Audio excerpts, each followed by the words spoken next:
Pinanggihan at ang kaya-ayang hirap, ipan ninyo ang trumpeta, kaya Panginoon dinggin, ang landas niya'y tahakin, habang buhay ay purihin, haganda ang loob niya sa atin.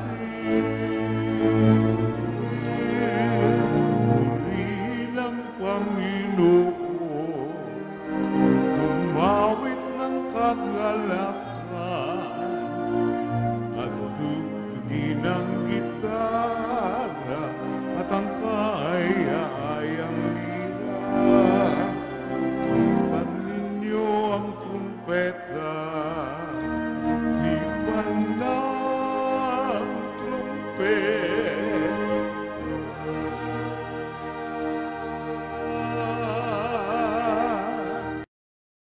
Sa ngalan ng Ama at ng Anak at ng Espiritu Santo. Amen.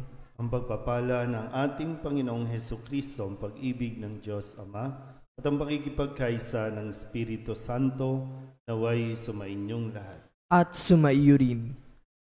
Mga kapatid, tinipon tayo bilang mga kaanib ng angkan ng Diyos, kaya dumulog tayo sa maawaing Panginoong nagpapatawad ng lubos. Sinugong tagapagpagaling sa mga nagsisisi, Panginoon, kaawaan mo kami. Panginoon, kaawaan mo kami. Dumating na tagapag-anyayang mga makasalanay magsisi, Kristo, kaawaan mo kami. Kristo, kaawaan mo kami. Nakaluklok ka sa kanan ng Diyos Ama para ipamagitan kami. Panginoon, kaawaan mo kami. Panginoon, kaawaan mo kami. Kaawaan tayo ng makapangyarihang Diyos, patawarin tayo sa ating mga kasalanan at patnubayan tayo sa buhay na walang hanggan. Amen. Manalangin tayo. Ama naming makapangyarihan, pinangangatawanan mong manahan sa mga may loobing tapat at maaasahan. Sa kagandahang loob mo, kami naway makapamuhay bilang mga mapalad na maging iyong tahanan sa pamamagitan ni Jesucristo kasama ng Espiritu Santo magpasawalang hanggan. Amen. Magsiupo po ang lahat.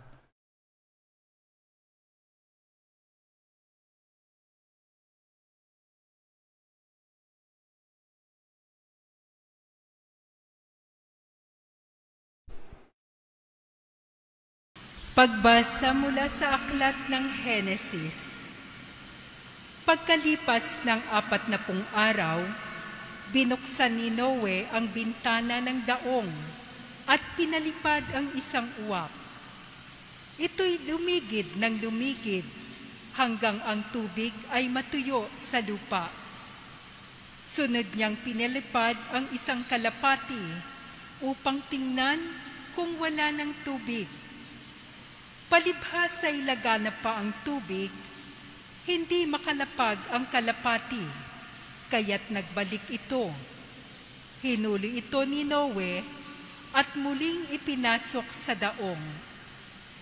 Pagkaraan ng 7 araw, muli niyang pinalipad ang kalapati. Pagbalik nito kinagabihan, ito'y may tangay na sariwang dahon ng olibo. Natiyak ni Noe na kati na ang tubig. Nagpalipas uli ng 7 araw si Noe, saka pinalipad uli ang kalapati, ngunit hindi na ito nagbalik. Noon ay 601 taon si Noe. Nang unang araw ng unang buwan, inalis ni Noe ang takip ng daong at nakita niyang natutuyo na ang lupa. Si Noe ay nagtayo ng dambana para sa Panginoon. Kumuha siya ng isa sa bawat hayop at ibong malinis at sinunog bilang handog. Nang masamyo ng Panginoon ang halimuyak nito, Sinabi niya sa sarili, hindi ko na susumpain ang lupa dahil sa gawa ng tao. Alam kong masama ang kanyang isipan mula sa kanyang kabataan. Hindi ko nalilipulin uli ang anumang may buhay. Hanggat nariritot buo ang daigdig, tagtanim, tag-ani, palaging sasapit, tag-araw, tag-ulan, taglamig, tag-init, ang araw at gabi, hindi mapapatid. Ang salita ng Diyos. Salamat sa Diyos.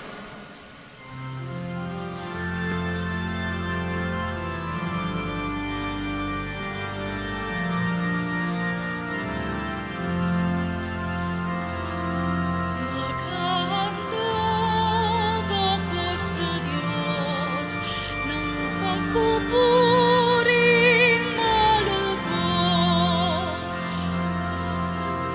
Naghahandog ako sa Diyos ng pagpupuring malugod.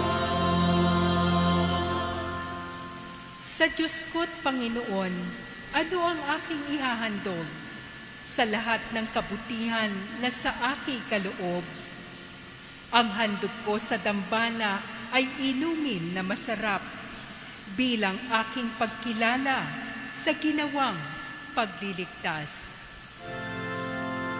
Naghahandog ako sa Diyos ng pagpupuring malugod.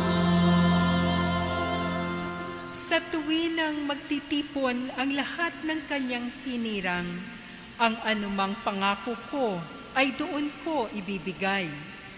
Masakit sa kalooban ng puon kung may papanaw.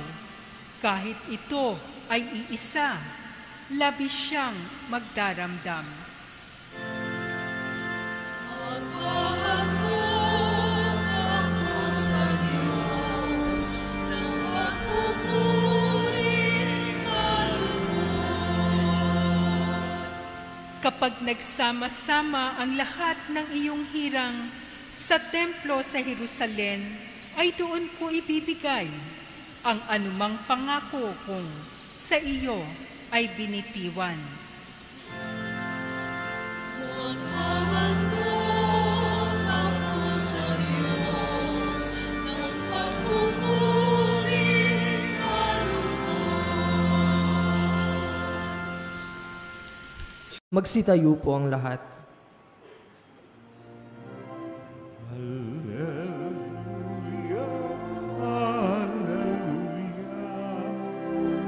Wikain mo, nakikinig ako sa iyong mga salita.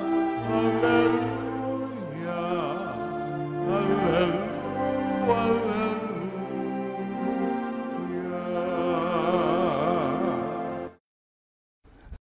Sumainyo ang Panginoon. At sumaiyo rin. Ang mabuting balita ng Panginoon ayon kay San Marcos. Papuri sa iyo, Panginoon. Noong panahong iyon, dumating sina Jesus at ang mga alagad sa Betsaida. Dinala kay Jesus ng ilang tao ang isang bulag at ipinamanhik na hipuin ito. Inakay niya ito sa labas ng bayan, nuluran sa mga mata, saka ipinato ang kanyang mga kamay. May nakikita ka na bang anuman? Tanong niya. Tumingin ang lalaki at ang wika. Nakakakita po ako ng mga taong lumalakad, ngunit sila'y parang punong kahoy. Muling hinipo ni Jesus ang mga mata ng bulag. Ito'y tuminging mabuti. Nanumbalik ang kanyang paningin at malinaw na niyang nakita ang lahat.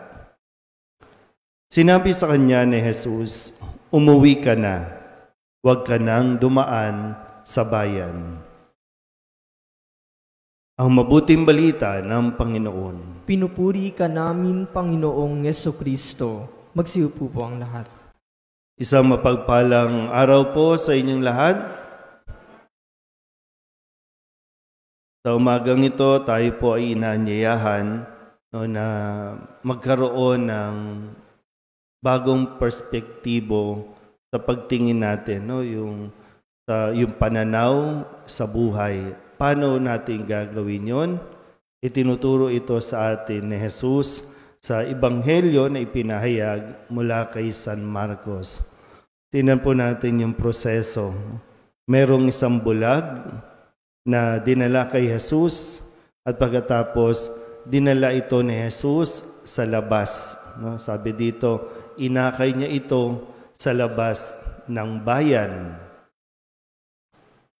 At pagkatapos nun, dun ginawa ni Jesus yung ritual na pagpapagaling, yung paghipo sa kanyang mata, at doon unti-unti nagiging malinaw ang kanyang pagtingin.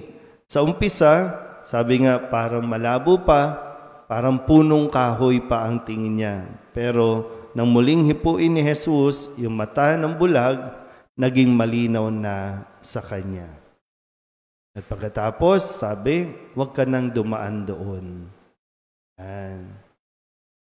So, may mga pagkakataon po sa buhay natin na tayo rin ay inaanyayahan, baka kailangan munang lumayo para mas makita mo ng mas malinaw yung sitwasyon. Kasi minsan kapag nandito ka lang, ito lang yung saklaw mo. Minsan hindi mo nga nakikita kasi minsan magulo, masikip. Kailangan mong umalis. Kailangan mong lumayo muna para mas makita mo yung kabuuan. Para bang may top view na makikita mo yung pinakakabuuan ng kalagayan. At doon, mas magiging malinaw sa iyo ang pagtingin mo sa buhay. Kung may mali at kung mayroong bagay doon pala na nagdudulot sa iyo ng paghihirap, huwag ka nang bumalik. Una tayo ulit dumaan. Diba? Parang ang ganda po ng paalala sa atin. Kasi parang baka akala natin ito yung makakapagpasaya sa atin. Akala natin.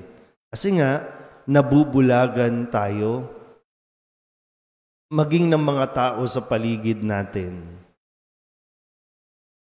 Alam niyo yung pagdiriwang natin sa misa, para bang pinalalayo muna tayo para mas magkaroon tayo ng mas malawak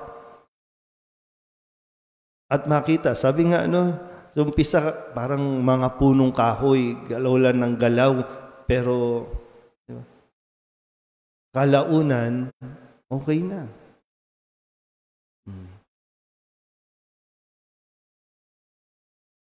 Hindi ko alam po kung maging sa mga online viewers natin, kung ano ang sitwasyon ninyo na nahihirapan kayo. Nahihirapan tayo. Yun lang una, Isang karanasan namin po sa seminaryo, pagpasok namin, wala lahat. Yung, halimbawa, walang social media. Walang cellphone. Yung sa umpisa kala mo mahirap na hindi na tayo nabubuhay na walang cellphone. Pero sa loob ng 6 na taon, wala kaming cellphone. Nabuhay naman. Sa loob ng 6 na taon, yung para bang mas nabigyan ng pagkakataon na o yung bang nawala kasi yung ating interaction. Puro tayo text, puro tayo virtual.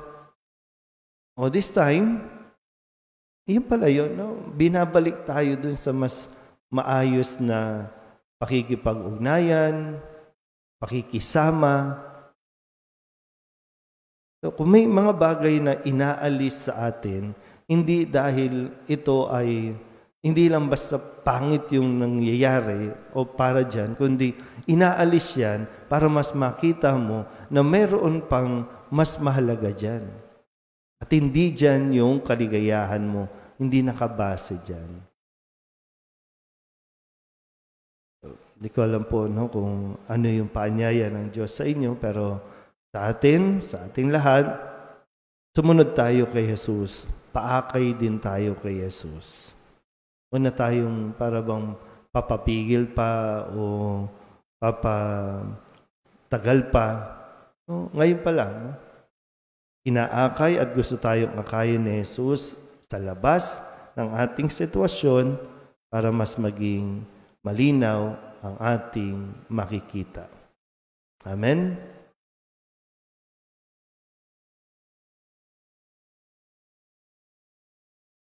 Hilingin natin sa Diyos Ama na buksan ang ating mga mata upang makasunod tayo sa Kanya ng buong puso. Ang ating pong itutugon, Panginoon, dinggin mo ang aming panalangin. Panginoon, dinggin mo ang aming panalangin.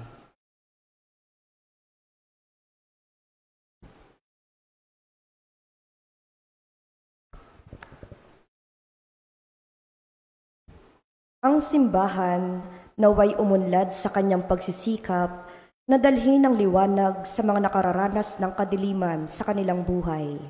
Manalangin tayo sa Panginoon. Panginoon, dinggin mo ang aming panalangin. Sa pamamagitan ng ating mabuting gawain, ang mga hinahamak, mga itinakwil, at mga walang nagmamahal sa ating lipunan, naway makaramdam ng pagkalinga ng Diyos sa kanilang buhay.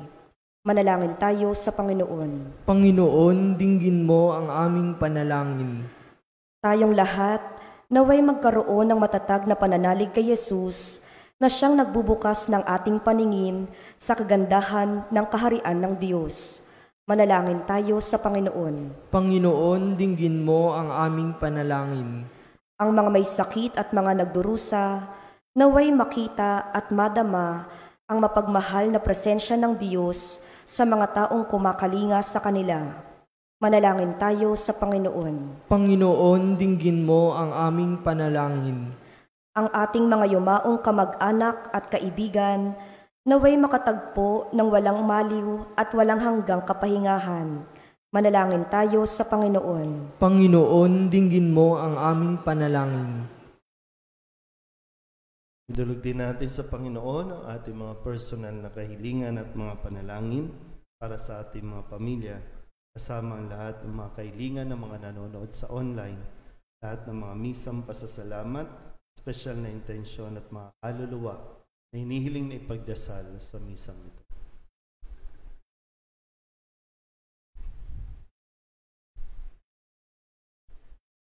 Ang lahat ng ito hinihiling namin sa ngalan ni Kristong aming Panginoon. Amen. Magsiupo po ang lahat.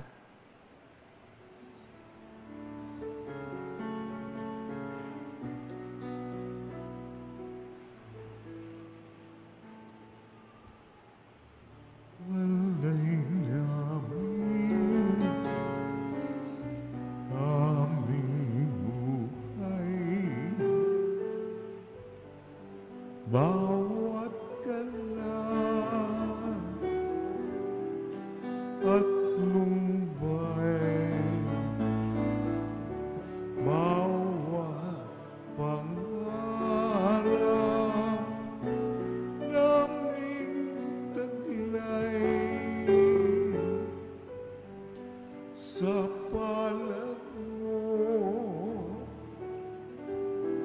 ilalagay.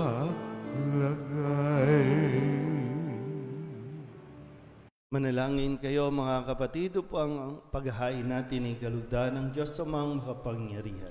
Tanggapin nawa ng Panginoon itong paghahain sa iyong mga kamay, sa kapurihan niya at karangalan sa ating kapakinabangan at sa buong sambayanan niyang banal. Ama naming lumikha, kami naway dalisayin at panibaguhin ang aming gaganapin paghahain.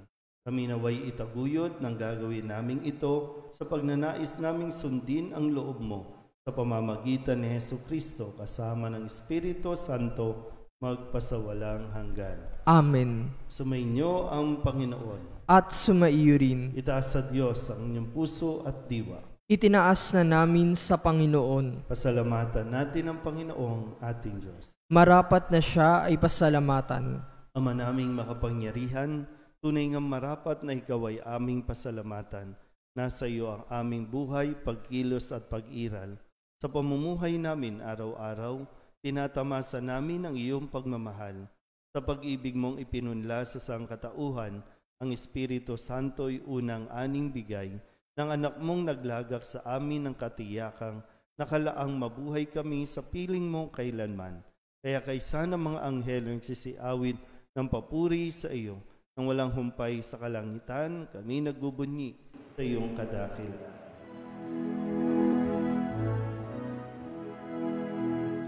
Santo, Santo, Santo, Panginoong Diyos na makapangyarihan, napupuno ang langit at lupa ng kalwalhatian mo. Hosana sa kaitaasan, pinagpala ang naparirito sa ngalan ng Panginoon. Hosana sa kaitaasan. Ama naming banal, ikaw ang bukal ng tanang kabanalan.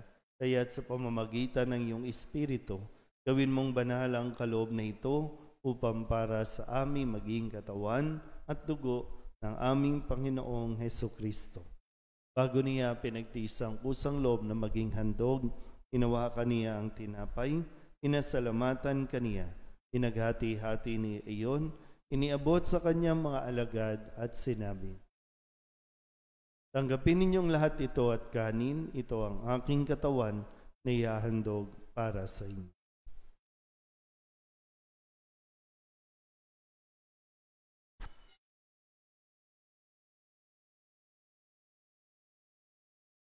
Gayun din naman nung matapos ang hapunan, hinawakan niya ang kalis, muli kaniyang pinasalamatan.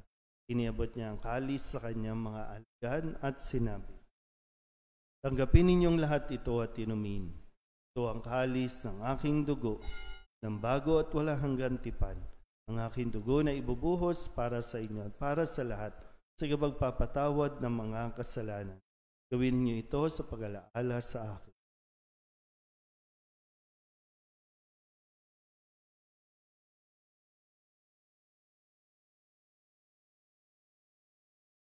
Ipagbunyi natin ang misteryo ng pananampalataya. Si Kristo'y namatay, si Kristo'y nabuhay, si Kristo'y babalik sa wakas ng panahon.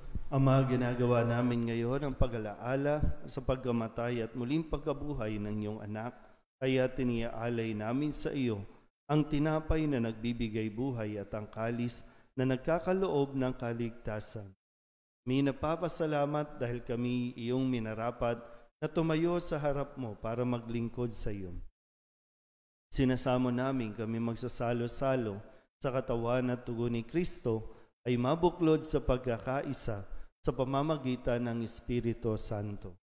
Ama, lingapin mo ang iyong simbahang laganap sa buong daigdig. Puspusin mo kami sa pag-ibig kaysa ni Francisco na aming Papa at ni Jose na aming Obispo at ng Tanang Kaparian.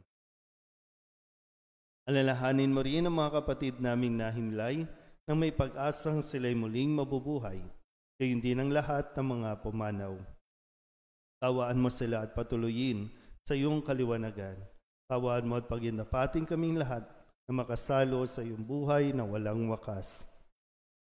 Kaysa ng mahal na Birhen Maria na ina ng Diyos, ng kabiyak ng puso niyang sa San Jose, kaysa ng mga apostol at ng lahat ng mga banal na namuhay dito sa daigdig ng kalugod-lugod sa iyo. May pagdiwang nawa namin ng papupuri sa ikararangal mo, pamamagitan ng iyong anak na aming Panginoong Hesukristo. Sa pamamagitan ni Kristo, kasama niya at sa Kanya, ang lahat ng parangal at papuri ay sa iyo, Diyos Amang makapangyarihan, kasama ng Espiritu Santo, magpasawalang hanggan. Amen.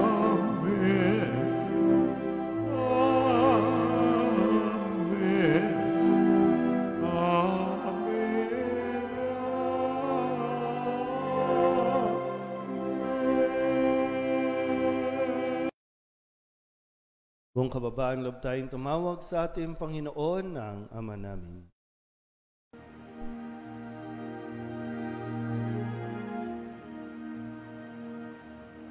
Ama namin sumasalangit ka, sambahin ang ngalan mo. Mapasa amin ang kaharian mo, sundin ang loob mo dito sa lupa para nang sa langit. Bigyan mo kami ngayon ng aming kakanin sa araw-araw at patawarin mo kami sa aming mga sala para ng pagpapatawad namin sa nakakasala sa amin. At huwag mo kaming ipahintulot sa tukso at iadya mo kami sa lahat ng masama. Inihiling namin kami iadya sa lahat ng masama, pagkalooban ng kapayapaan araw-araw, iligtas sa kasalanan at ilayo sa lahat ng kapahamakan, samantalang aming pinananabikan ang dakilang araw ng pagpapahayag ng tagapagligtas naming sa Jesucristo. Sapagkat iyo ang kaharian at ang kapangyarihan at ang kapurihan magpakailanman. Amen. Panginoong Jesucristo, sinabi mo sa iyong mga apostol, kapayapaan ang iniiwan ko sa inyo, aking kapayapaan ang binibigay ko sa inyo. Tunghayan mo ang aming pananampalataya at huwag ang aming mga pagkakasala. Pagkalooban mo kami ng kapayapaan at pagkakaisa ayon sa iyong kalooban, kasama ng Espiritu Santo, magpasawalang hanggan. Amen. Ang kapayapaan ng Panginoon ay laging sumainyo. At sumaiyo rin. Bigayin po tayo ng kapayapaan sa isa't isa.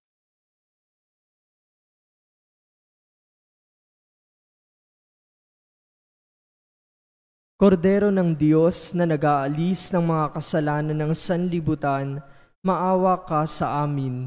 Kordero ng Diyos na nag-aalis ng mga kasalanan ng sanlibutan, maawa ka sa amin.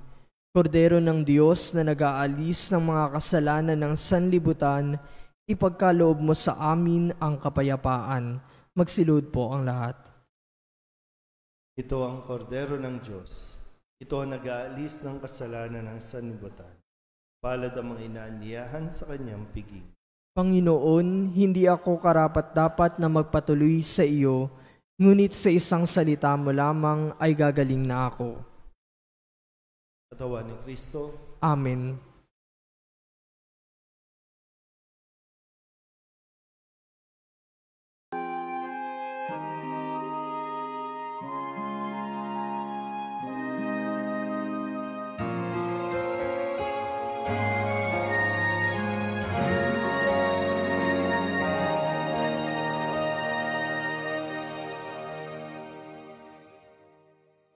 Sa iyong kandungan aking natikman ang unang pagmamahal.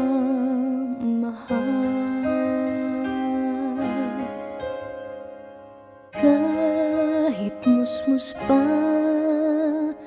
nariyan ka na, kapiling ka aking ina. Hanggang sa pagtulog, ikaw ang kasama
laman ka ng alaala.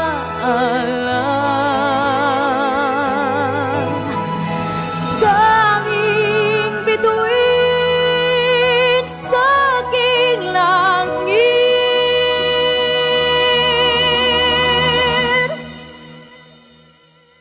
tanging puso sa dibdib,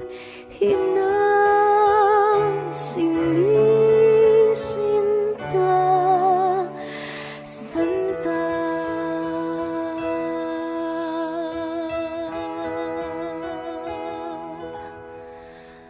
Maria.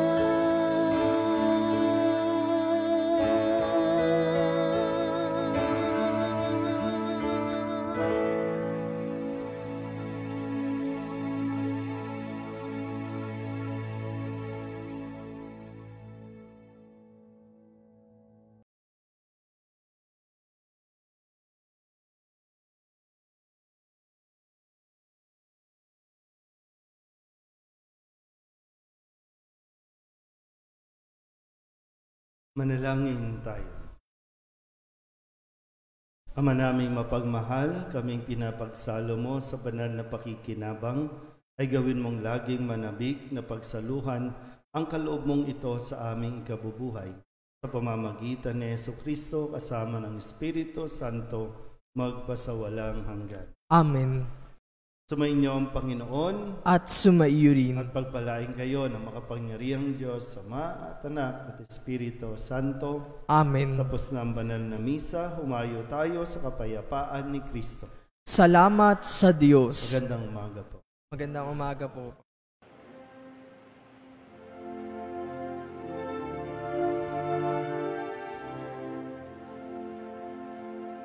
Ginoo